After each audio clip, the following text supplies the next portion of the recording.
You feel it, don't you? The voices leaking through the cracks.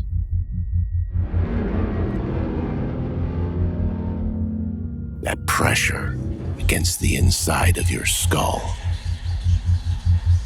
You didn't find Mad Tales. Mad Tales found you.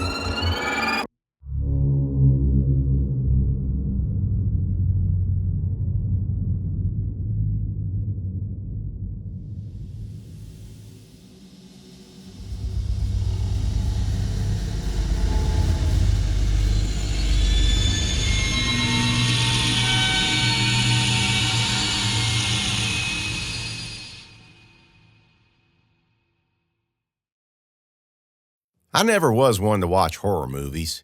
They always did seem a mite. Daddy's brother, my Uncle Zeus, was about as ne'er-do-well as ne'er-do-wells get. That boy had problems that ran deeper than the ocean, which was funny because he was about as profound as a puddle. My Nana always knew he was going to be trouble too. Papa Jet was on a bender when he was conceived, and the second he grew feet, he started kicking me like about to lacerate my organs. He was a breech birth, came out all jaundiced. We had to leave him in the hospital for a week just to get his skin the right color. Damn near cost us the house. That pretty much defined the rest of Uncle Zeus's life. He refused to walk until he was 2, not because he couldn't, he could, but he just liked making life hard for his family. He loved to use his vocal cords, though. Screamed to wake the devil for months after they brought him home, and when he learned how to talk, his first word wasn't mama or daddy, but hell. Come to think of it, maybe that's why Daddy always had a hard time with me using that word. Zeus tore a holy terror through Spotsylvania County for 20 years, from elementary school all the way up to the day he robbed a bank and got himself thrown in the federal pen. He was in and out of jail ever since. And every single time he got out, Daddy let him come home and stay in his old room. It wasn't like Zeus wasn't likable because he was, charming the pants off of every woman he met, even the ones he didn't want to sleep with. I wasn't no hussy, but I wasn't no prude neither, and I could understand why women liked him. He wasn't the handsomest man, but he was funny and merry and always ready with a joke or a great story, and he was always willing to shuck responsibility when something more appealing presented itself. He won me over and broke my heart dozens of times, and I was his own niece. Last time I saw him was when I was in 6th grade. He'd been staying at our place for about a year, got him a construction job and a bank account, even got himself a girlfriend. I never met her, but Daddy said she was nice. It all fell apart the morning of my 12th birthday, when I awoke to quite the gift. Uncle Zeus had stolen my mint-condition Mr. Wrinkles doll collection, one of Daddy's antique Colt revolvers, and about $10,000 in cash. The Mr. Wrinkles theft was insulting enough, but Daddy was going to use his money to fix up the house, replace the roof, get a new hot water heater. Not no more. Uncle Zeus bought himself a whole bunch of cocaine, got drunk, and boosted a Cadillac which he promptly ran into Lake Anna. The look on Daddy's face when he found his safe door wrenched open that morning was a strange mixture of anger, disgust, and sadness. And I didn't know which one would win out until I told him my Mr. Wrinkles collection was gone. The collector's edition? Uh-huh. All the sadness drained out of him, leaving the other two to battle it out. He pressed his lips together, his eyes searching for something, anything to focus on.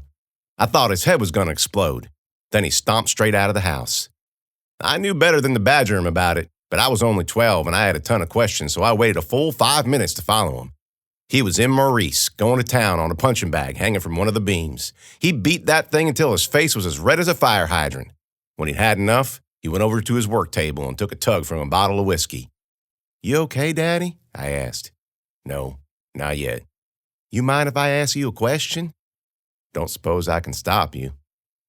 "What's wrong with him?" He studied long and hard on it, between pulls on the bottle. "Well, Amanda," he said, "I don't rightly know." "But I'm just a kid, and his niece. Why would he do something like that to me?" Daddy shrugged. "Well, there's some people who want to get along with the world and not make no fuss. They're content to follow the rules and live the way they're supposed to because it makes them happy. Then there's some who see the world as the enemy, and they'll bark and rail and rage against it to their dying days for the same reason. Your Uncle Zeus is one of the latters. Now it's my turn to study on it. Will I end up like him? I'd never seen Daddy cry, but he came damn close then. His face softened, and he gave me a smile the likes of which I'd remember for the rest of my life, full of sadness and warmth. Manda May Jet, you're the most caring, loving, beautiful person I ever knew, other than your mother, of course. You're nothing like your Uncle Zeus, and you never will be. Your Uncle Zeus is a plague upon everyone he ever met. You're the cure. Then why do you let him come home whenever he wants? 'Cause he's family, and you never give up on family. That's why, 7 years after the last time I saw him, and less than a year after the end of the world, when Zeus showed up at the farm, I let him stay. Let me back up a little bit and set the scene. Early one morning, a month after the events at the First Country Baptist Church, I sat up in bed in a cold sweat. I'd had the worst nightmare I could remember. Daddy was in it, and he was trying to kill me. I don't remember all the details, just that wherever I ran, that's where he was. Last thing that happened before I woke up was his face was in mine as he strangled me to death, and he was saying, "Family's family, Manda. You belong with me." I went down to the kitchen and boiled some water on the stove. My water wheel project was canceled due to lack of interest. The stream had burst through the dam anyway. At least it was running again, which was good for us because since the noon well never came back up, and since I didn't know a lick about digging another one, it was the stream or nothing. The sun had barely peeked out over the tops of the trees when I went out onto the front porch with a cup of tea. I just sat down in Daddy's rocker when I saw a figure slip over the east wall and drop into our compound. Rather than panic and start shooting up the place, I decided to watch the events unfold as they would. And you might be thinking to yourself, now why in the hell do you want to do something like that? No reason specifically, except that I only had one bullet left and I didn't want to waste it. Then you might be thinking, well, why didn't the wall guard catch what was going on? And you'd be right to ask yourself that question. The answer is simple. We didn't have enough people to guard the wall anymore, not 24/7. 3 people died from the well poisoning, and after that, 3 more figured they'd try their fortunes elsewhere.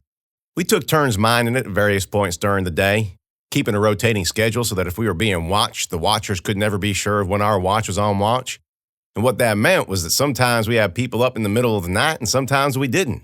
Sometimes the wall was guarded, sometimes it wasn't. Don't get me wrong. If I'd seen more forms than one slipping over, I'd have raised the alarm and got to work. But it was clearly just the one. And whoever it was kind of fell over the side all awkward and cussed when he landed because of the thorny bushes we planted around the base. That made him scream and cuss some more, using a word I don't think my Nana would have liked to hear too much, which is saying something considering how much he enjoyed using colorful language. After a minute of watching him flail around, I realized I didn't have to worry about a thing. Because if this was a raider, or a marauder, or a murderer, or a Mac, or worse, well, first, I don't think he would have quite acted that way. And if he was one of them things, he was like to be pretty bad at it. No, he wasn't nobody I had to worry about coming to rape us and kill us. He was worse. I had my suspicions, but it wasn't until I saw him saunter up the driveway, picking prickers and sticky leaves out of his hair and arms and clothes that I understood how much worse. He was muttering to himself, using that style of subsonic critique specific to rural folk to countrywide, a kind of running monologue simultaneously describing and complaining about everything around him. The sun finally crested the top of the trees and pinpointed him as he crossed the yard and stepped into the gravel drive. I thought, it was Uncle Zeus. He plucked the last pricker off his shoulder and gazed at the house with his hands on his hips. He looked like he was thinking, home sweet home, though knowing Zeus, he probably put a cuss word between the noun and the adjective. After a second, he started for the front door like he owned the place, like he hadn't been in jail for the last 5 years. I'd pulled the rocker back into the shadows and he couldn't really see me, which is probably why when he reached the front step, he jumped when I said, "That's far enough." He didn't stop, though. He kind of half squatted, half walked a few steps forward, squinting in my direction. "Who's there? This ain't your house. This here's private property. You'd best be—" I already had my gun sitting on my thigh, so I checked my clip and snapped it back in. Only had that one bullet, but Uncle Zeus was a Jet and a Spotsylvania boy, born and raised. He knew what that sound meant. He stopped and stood straight up. "You move one more step and that'll be it for you," I said. "No, it won't." "Is that a risk you're willing to take?" He sauntered forward. "Little girl, if you wanted to shoot me, you already—" I palmed the slide and chambered the bullet, and Uncle Zeus cowered in place. Okay, you take it easy now. Call me girl again." "Well, that's what you are, ain't you?" "Mister, I could be an old woman or a teenage transvestite and it wouldn't matter one lick. I'm still the one with the gun." "Transvestite?" "Look, where's Bill Jet? He's the rightful owner of this place." "Not no more." What'd you do to him? He had a daughter, too. I swear, if you hurt them, Daddy's dead, Zeus. There is a beat you can run a bear through. Manda? That you? Would it matter if I said I wasn't? Holy crow! Manda made you! Well, hell! What's the matter with you? I about near stormed the house. I would have taken you out. Who's this? That was Timmy Carter. He must have heard the voices. I already told you how big Timmy Carter was. Man had biceps like a bus, shoulders like mountains, and legs like, well, I don't know. I'm all out of metaphor. Let's just say his legs were huge. It was all gym muscle, true, but gym muscle still muscle. And we didn't have a gym, so he made do. Once I seen him hook up 2 heavy chains to one of the wall posts and spend the morning shaking them. Left, right, causing ripples to run up the muscles of his back and shoulders. This was in the middle of February, mind, and Timmy Carter worked up such a heat that it plumed off his body in great gouts. It was a marvel to watch. Oh, hey, Timmy Carter, I said. This here's my Uncle Zeus. Don't loan him anything valuable. Zeus said, come on, Amanda, that ain't fair. Where's my Mr. Wrinkles? That made him think. The doll? The collection. It was a collector's item. I could have used it to go to college. Amanda, that was 5 years ago. Well, a cat never does lose its stripes. That don't make no sense. I aimed the gun at him again and stood up. Timmy Carter came up behind me saying, whoa, whoa, whoa. She's not going to shoot me. Ain't that right, Amanda? I studied on it, holding the gun on him. He smiled and I shook my head. Then I put it back in its holster.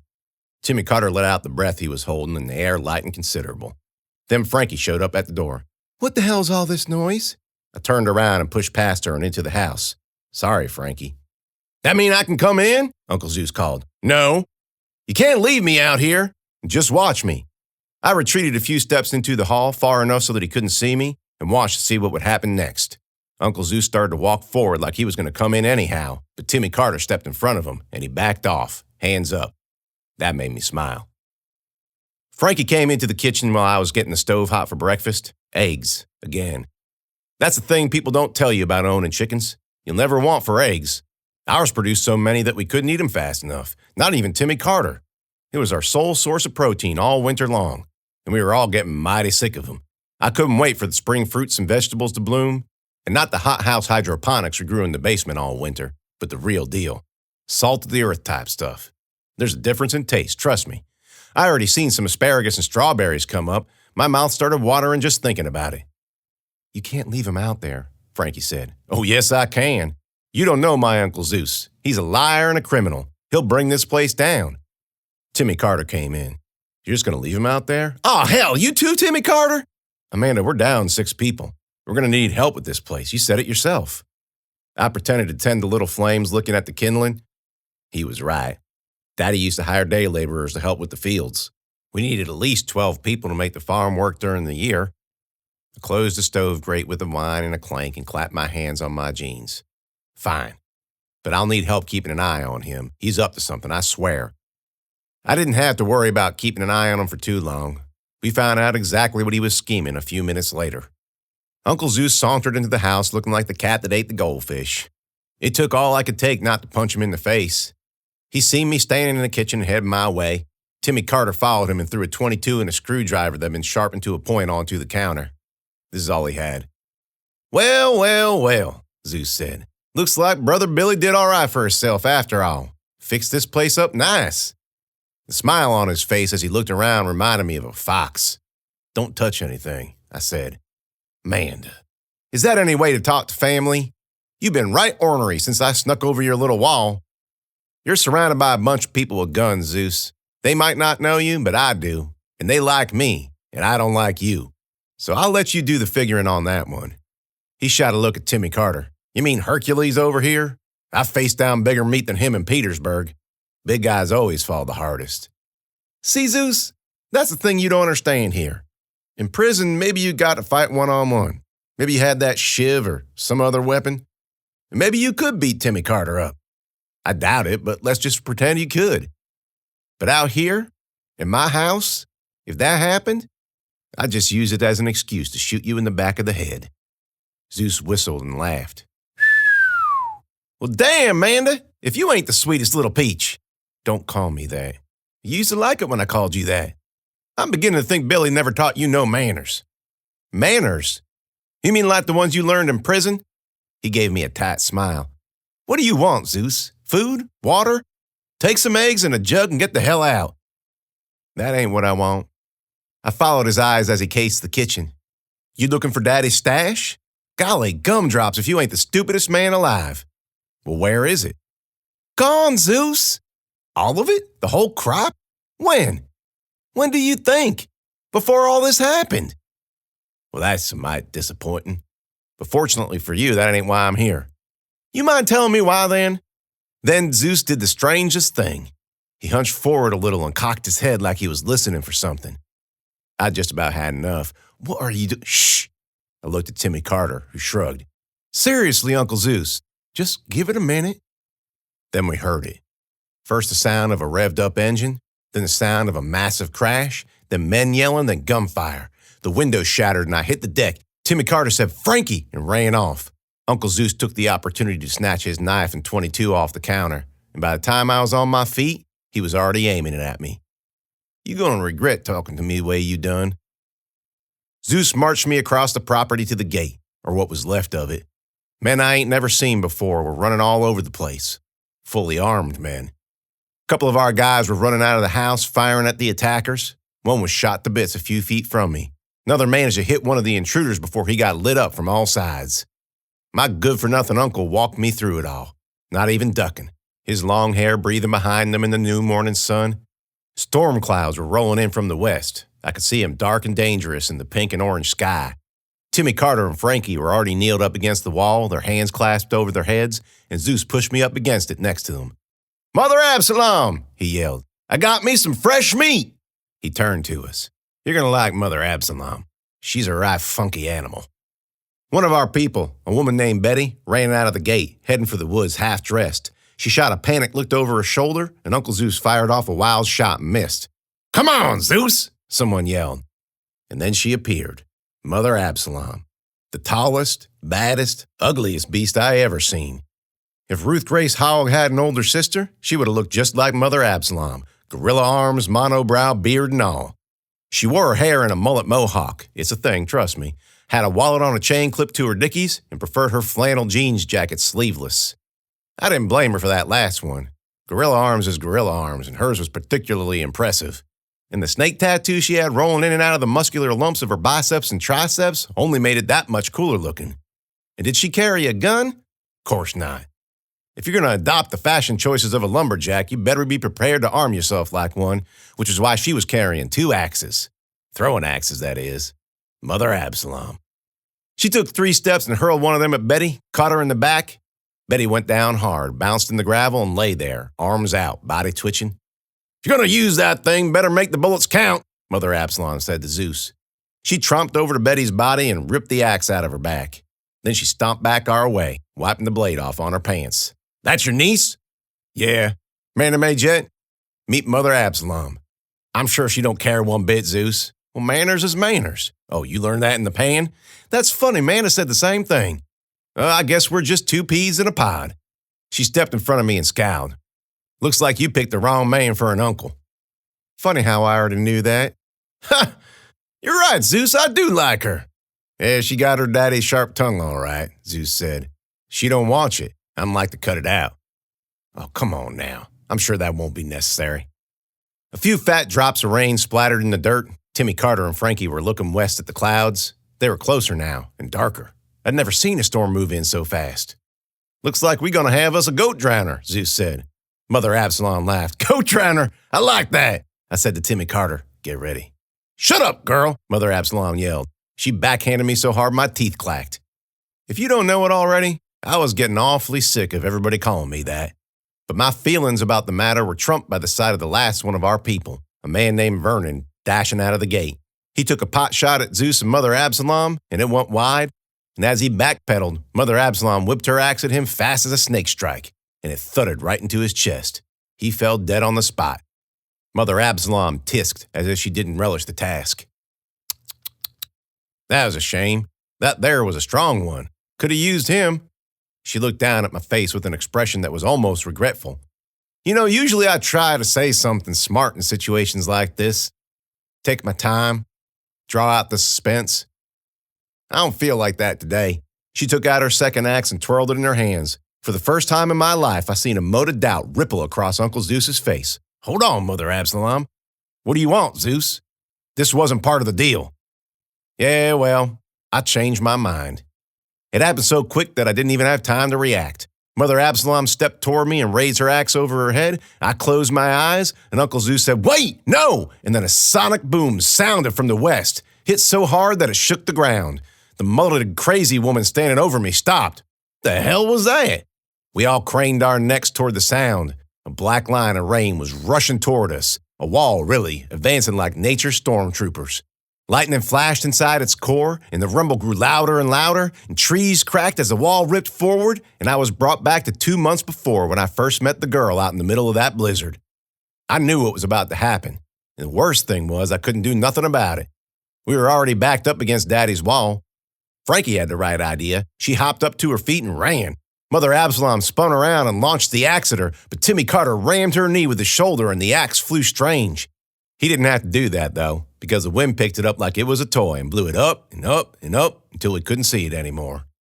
He was on Mother Absalom fast as a fox. He headbutted her and she grunted. Then he popped up and put one knee on her chest and one on her neck.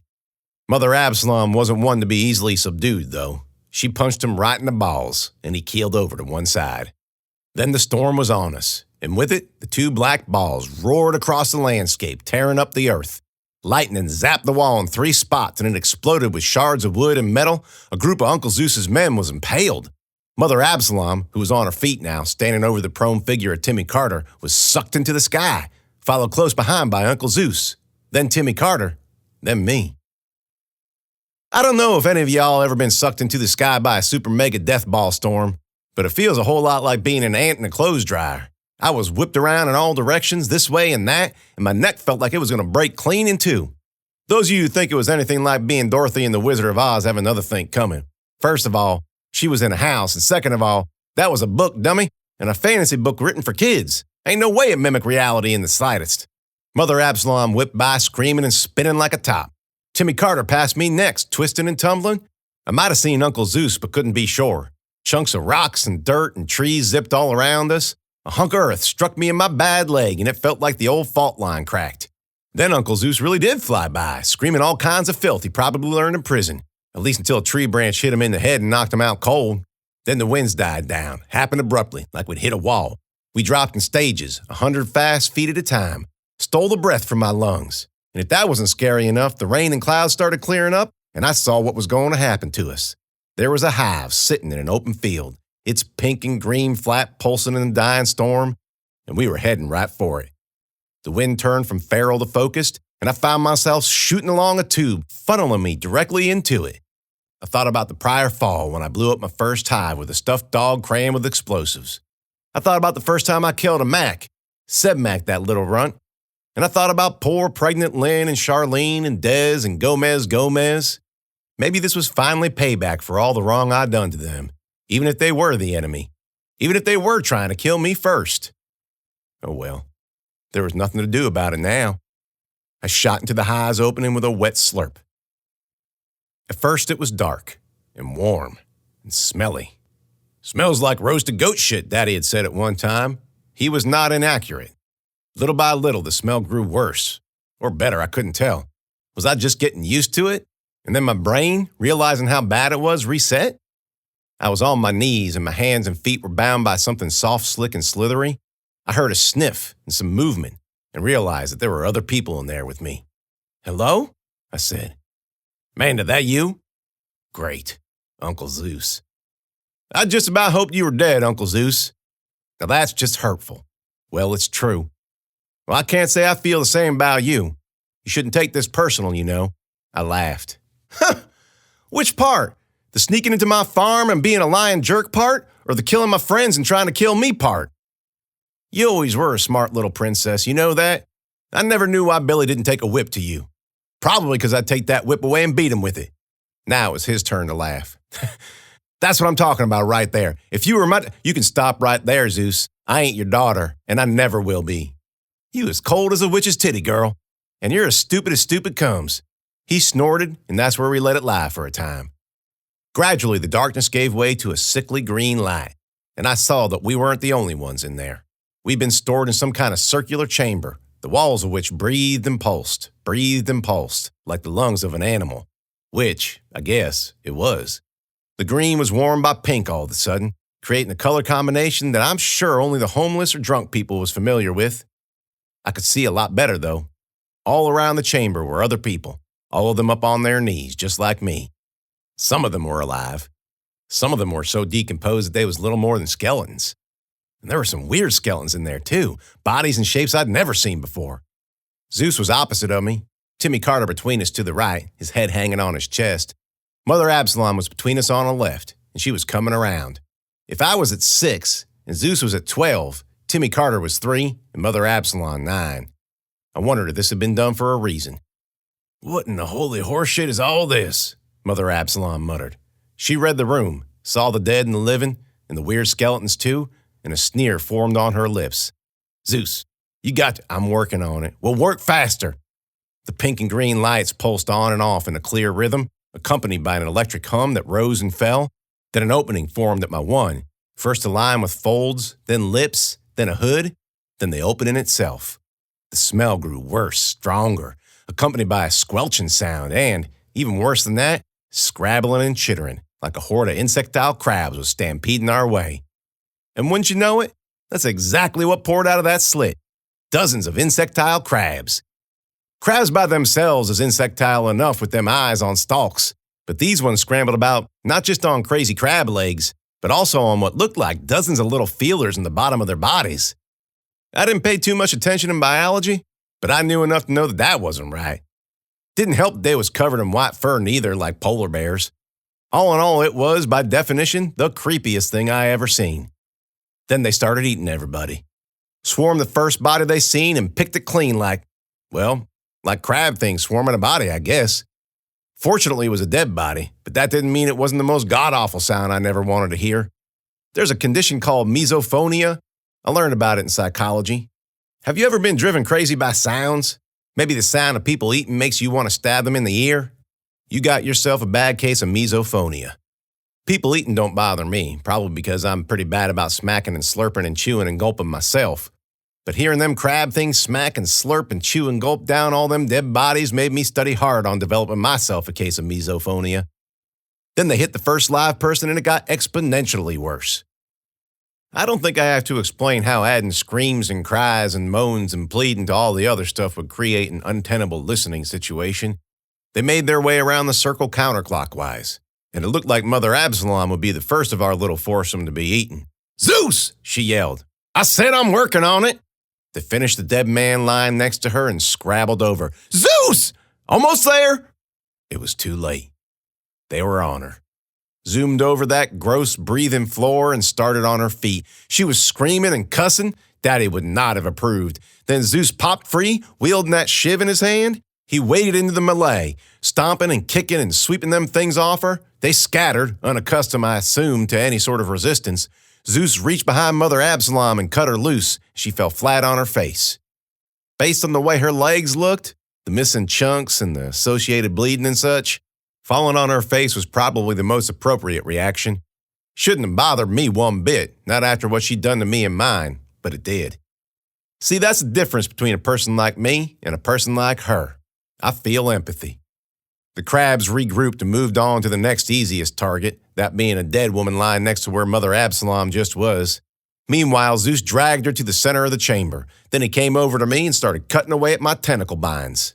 When he was done, I got shakily to my feet and rubbed my wrists, trying to get the blood flowing into him again. "Give me that," I said, looking at his shiv. "Why, so you can—" I punched him in the nose. I wasn't a super strong girl, and I certainly wasn't no pugilist, but between Daddy and them self-defense classes, I knew how to break a nose.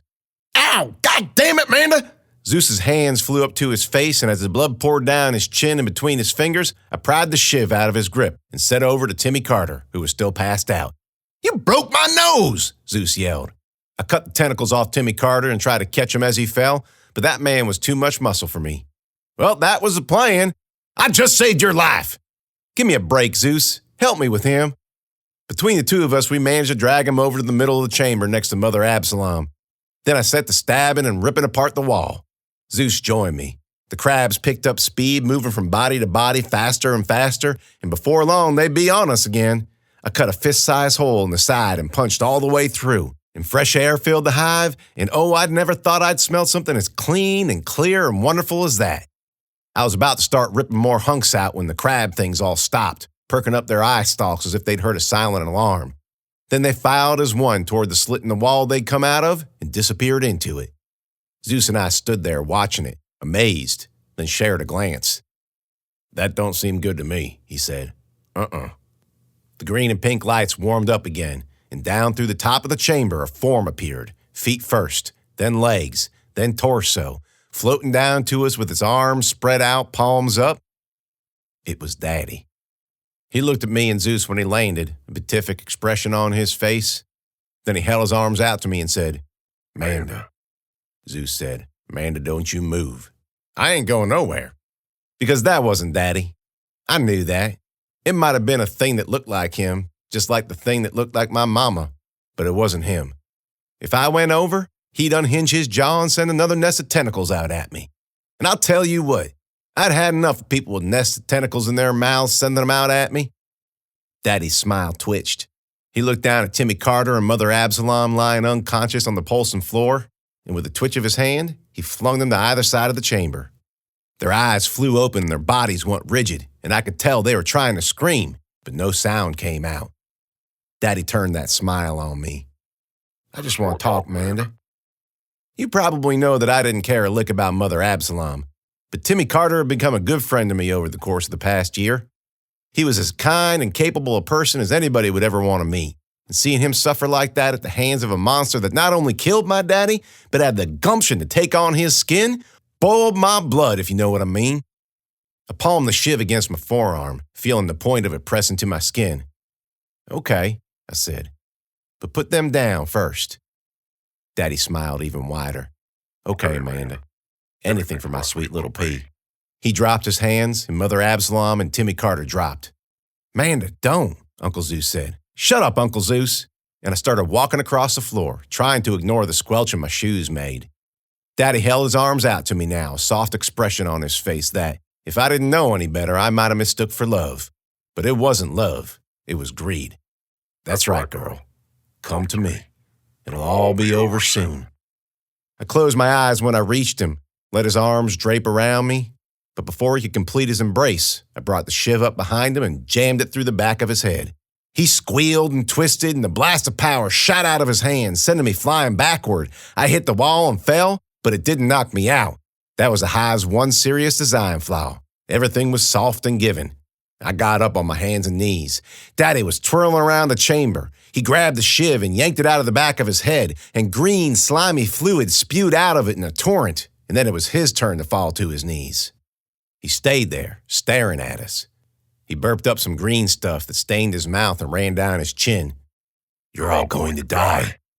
All of you. You think you can?" Uncle Zeus stomped up to him and kicked him in the face. Daddy fell back, and Zeus stomped on his head until green jelly came out. Then the crabs came back. They poured in from 2 slits this time, more and more of them. They swarmed over Daddy's body, swarmed over the other bodies, swarmed over everything that was between us and them. Me and Zeus ran to the part of the wall we'd already tore open and started digging away with our hands. Purple and green fluid ran out over my arms, burning my skin. We ripped and tore until I felt certain I could get a body through. Zeus jumped back and started dragging Mother Absalom by the arms, and we pushed and bullied her through. Then we went for Timmy Carter and did the same to him. A crab scuttled for Zeus's leg, and he jumped up and stomped on it. Another one chomped on his foot, and he screamed and reached down to pull it off. And that was his fatal mistake. 3 more leaped onto his arms and shoulders. Then another, and another.